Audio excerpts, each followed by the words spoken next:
Assalamualaikum. Salam sejahtera. Okey, hari ni aku nak tunjukkan lah macam mana cara-cara kita untuk buat installation untuk signboard. Buat itu dengan saiz 6 kaki tinggi dan 40 kaki lebar. So kita akan tengok proses dia daripada start kita install signboard dekat bawah sampai ke atas. Daripada ujung sana sampai ujung sana. So dia 40 kaki lah. 40 kaki. 40 kaki. So kita kena, So full dia punya saiz dia? saiz dia 6x40. 6x40. Boleh kita tengok material dia? Boleh, jom kita.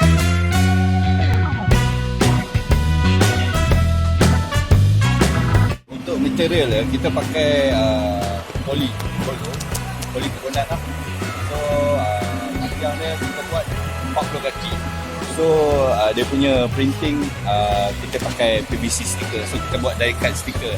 Kita tak print sepanjang 40 kaki, kita buat die cut saja. So dia lagi tahan lama lah. Apa nama material dia tadi? PVC sticker. PVC sticker. Kita buat die cut lah. So tampal lah kat atas so, dia dia ni. punya jangka hayat lagi lama lah. Untuk kalau kita printing dia ada jangka hayat dia. So kalau ni dia ada jangka hayat juga tapi lambat sikit lah. So kejap ni kita tengok. So sekarang ni dia orang tengah nak buat untuk bracket. Nak kita letak signboard ni nanti.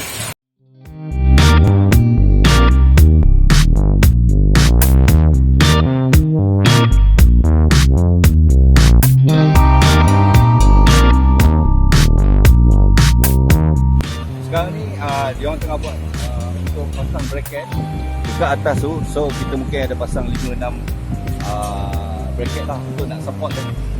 Kita tak boleh pasang sikit sebab dia panjang 40 kaki, takut dia beralun.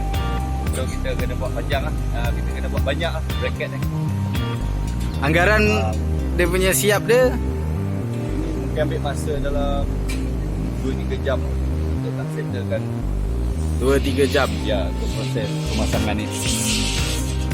So sekarang lepas bracket ni baru dia akan angkat ni bawa naik atas Kita tu. akan pakai skylift ni untuk kita angkat signboard ni, bawa ke atas. Atas lah. Ya.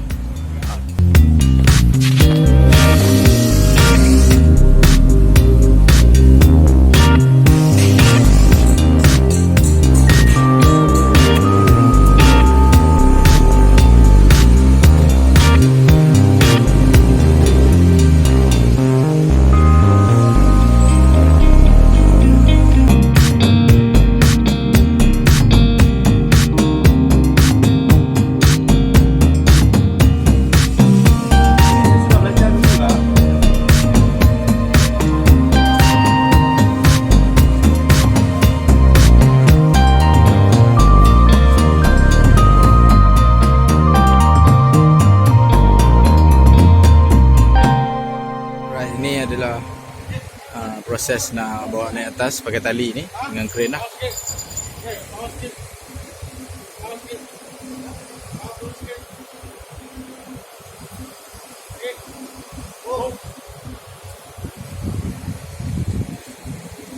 Tinggi juga, tingkat 3.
Alhamdulillah, semuanya dah selesai.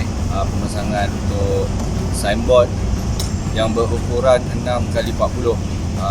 Banyak juga cabaran tadi daripada. So kalau korang nak lagi video macam ni, macam biasa lah, jangan lupa subscribe, share ataupun like. Okay, boleh komen kat bawah kalau ada Pandangan lah. pandangan apa-apa. So jumpa lain kali. Assalamualaikum.